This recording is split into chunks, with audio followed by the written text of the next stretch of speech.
नमस्कार साथियों, मैं मोहित डिमरी। साथियों, हाल ही में आपने विधायक तिलक राज बेहड़ का एक बयान सुना होगा। वो विधानसभा सत्र में कहते हैं, जब देहरादून में इतना बड़ा इंफ्रास्ट्रक्चर खड़ा हो गया है तो गैरसैंण राजधानी कैसे बन सकती है। उन्होंने कहा देहरादून में ही स्थायी राजधानी होनी चाहिए। लेकिन उनका यह बयान सुनने के बाद मैं सिर्फ इतना ही कहना चाहता हूँ, बेहड़ साहब, हमने 25 साल पहले जिस पर्वतीय राज्य का सपना देखा था वह सिर्फ एक भूभाग का बंटवारा नहीं था। वह हमारे अस्तित्व, हमारे अधिकार और हमारे सपनों को पूरा करने का आंदोलन था। हम उत्तर प्रदेश से इसलिए अलग हुए थे क्योंकि पहाड़ की आवाज़ लखनऊ तक नहीं पहुंचती थी, क्योंकि हमारे गांवों तक सड़क नहीं थी, अस्पताल नहीं थे, जो अस्पताल बने भी थे वहाँ इलाज नहीं था और स्कूलों की स्थिति भी इसी तरह थी। नौजवान बेरोजगार भटक रहे थे। उस आंदोलन में हजारों लोग सड़कों पर उतरे थे। माओं ने अपने बेटे खोए थे, महिलाओं की अस्मत लूटी गई थी और भी न जाने कितनी पीड़ा सहकर हमारे लोगों ने यह राज्य बनाया। उनकी आंखों में सिर्फ एक सपना था, एक ऐसा उत्तराखंड जहां पहाड़ की आवाज़ सुनी जाए।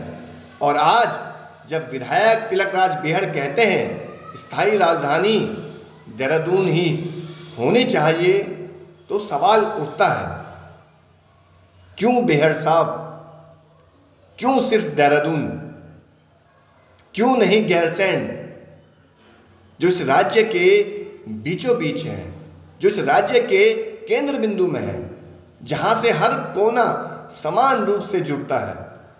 राजधानी का मतलब सिर्फ ईंट पत्थर की इमारतें नहीं होता है। राजधानी वह जगह होती है जहां से पूरे राज्य की आत्मा की आवाज़ सुनाई दे। उत्तराखंड राज्य की अवधारणा में गैरसैंण का नाम इसलिए आया था क्योंकि यह राज्य पहाड़ की पीड़ा और संघर्ष से उपजा था। पहाड़ की दूरी, बेरोजगारी, पलायन, स्वास्थ्य और शिक्षा का संकट, इन सब ने मिलकर यह मांग जन्मी थी कि राजधानी ऐसी जगह बने जहां से शासन पहाड़ के दुख दर्द को महसूस कर सके। कौशिक समिति की रिपोर्ट में भी स्पष्ट लिखा गया था कि गैरसैंण राज्य के लिए सबसे उपयुक्त स्थान है, क्योंकि यह पहाड़ और मैदान दोनों क्षेत्रों से समान दूरी पर है। यह भौगोलिक दृष्टि से संतुलित है और राज्य के हर हिस्से तक प्रशासनिक पहुंच संभव है। लेकिन दुख इस बात का है कि राज्य बनने के 25 साल बाद भी राजधानी का सवाल वहीं का वहीं है। हर सरकार ने इसे राजनीतिक मुद्दा बनाया पर इसका समाधान नहीं किया। साथियों, यह लड़ाई पहाड़ बनाम मैदान की बिल्कुल भी नहीं है। यह लड़ाई संतुलित विकास और न्याय की लड़ाई है। यह लड़ाई उस प्रकाश की है जो अभी भी पहाड़ के गांवों तक नहीं पहुंच पाए।